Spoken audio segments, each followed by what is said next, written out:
pertama Pak, dihisab adalah sholatnya. Sholat fardu dulu ya, sholat fardu dulu.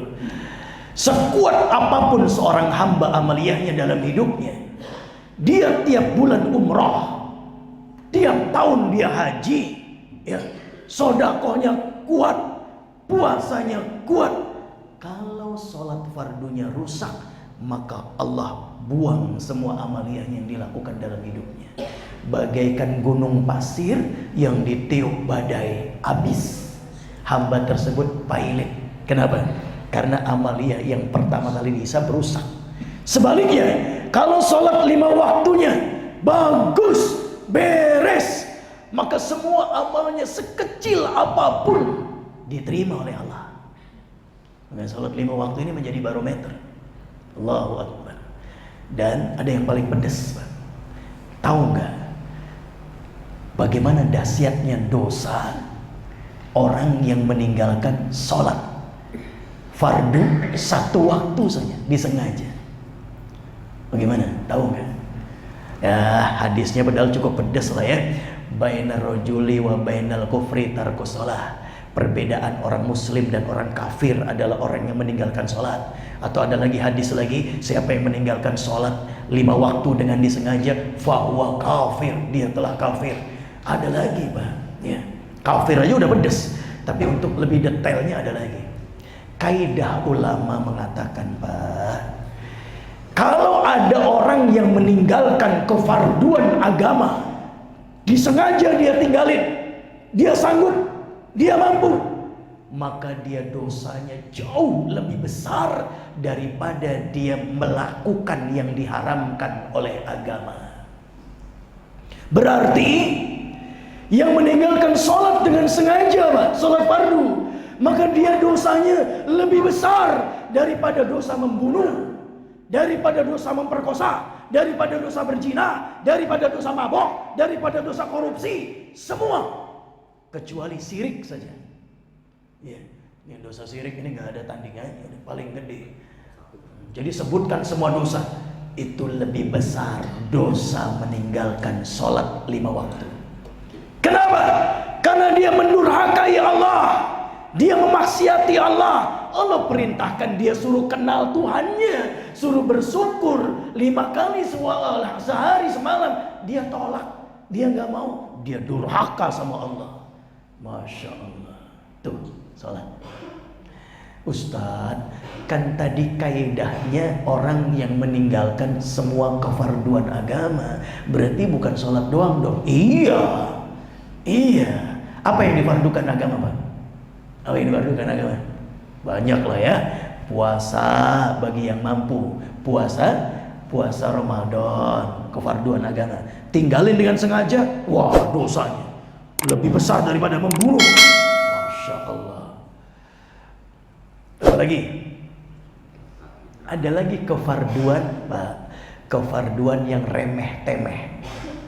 Ini yang kita masih bisa perbuat ya.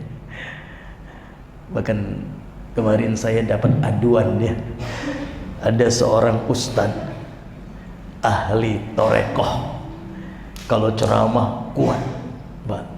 Ustadz ahli torekoh, kalau ngaji bab hati terus ya. Dan Radi juga menjadi salah satu jamaahnya kalau dia ngaji. Hebat. Apa yang terjadi?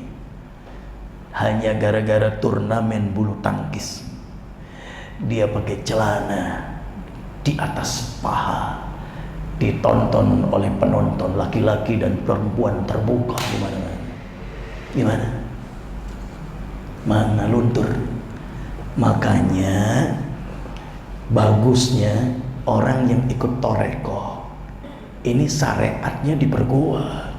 Ada orang yang syariatnya belum beres, ngajinya belum rajin, tahu-tahu ikut torekoh, cikir getol bagus, tapi dia nggak paham hukum Pak.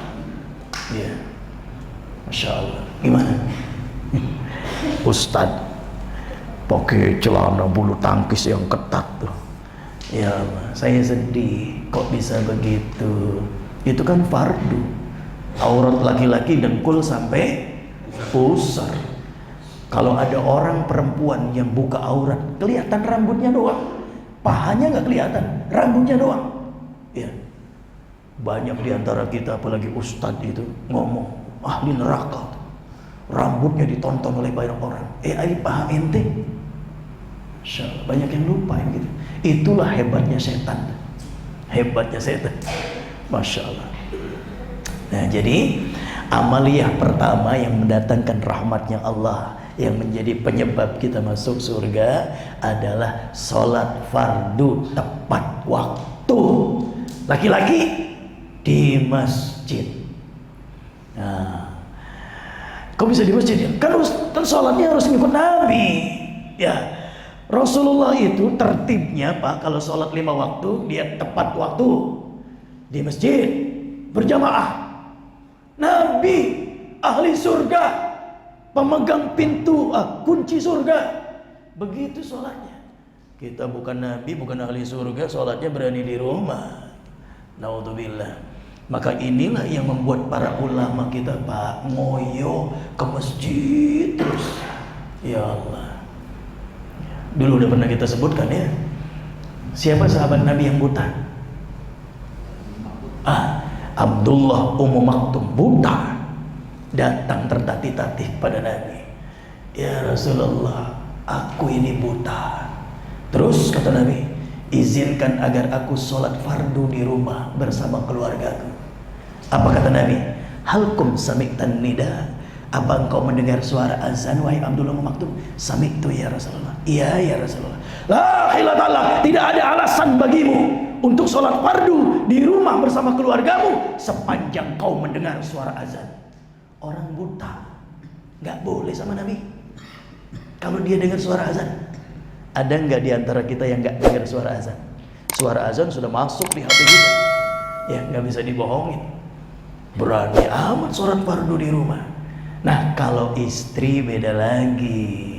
Kalau istri fardu tepat waktu dan di tempat yang makin tertutup. Seorang istri sholat di ruang tamu dengan di kamar itu jauh lebih utama di kamarnya. Ustadz dia pengen ke masjid, boleh. 1, harus izin suaminya, syukur bersama suaminya. Ya. Yang kedua, tidak boleh berhias, pakai mukena dari rumah. Yang ketiga, nggak boleh pakai wangi-wangian. Nah, yang keempat, jauh lebih baik lagi kalau di masjidnya ada pengajian. Tapi kalau sendirian subuh-subuh gitu jangan. Ya, jangan menimbulkan fitnah, pakai mukena. Kata orang ronda kuntilanak. Ya, jangan. Istri mah di rumah aja udah. Allahu Akbar. Jadi sholat tepat waktu di masjid berjamaah. Ada di Saudi, pernah ditemukan oleh beberapa murabi kita ya, masya Allah, kawan-kawan kita di Ahbab di Saudi itu ada orang buta Pak, 200 meter rumahnya ke masjidnya. Itu dia iketin tambang. Kalau dengar suara azan dia tarik tambangnya ke masjid. Ada lagi yang lebih ironis lagi, dia buntung, tangannya buntung, kakinya buntung, 200 meter pasir dari rumahnya rumah Saudi, rumah orang miskin ya. Itu kalau ada suara azan, orang itu guling-guling Pak di pasir, nggak punya kaki, nggak punya tangan, nggak ada yang gendong, berguling-guling. Yang penting nggak kena mukanya aja sampai ke masjid. Allahu Akbar. Bagaimana dengan kita yang sehat walafiat? Masya Allah ya. Sholat fardu jangan main-main. Ustadz asal sholat aja ya, yang penting kan saya melakukan sholat 5 waktu. Nggak bisa. Akan ditanya, ibadah yang kamu lakukan ngikutin siapa, ilmunya dari mana, kan begitu Pak. Sanad amal kita ini mesti sampai kepada baginda Nabi Muhammad SAW. Iya, yang ngajarin sholat siapa nih? Kok boleh sholat fardu di rumah? Mana kitabnya yang nerangin? Ya, masya Allah, nggak boleh, nggak ada. Laki-laki tetap harus di masjid berjamaah.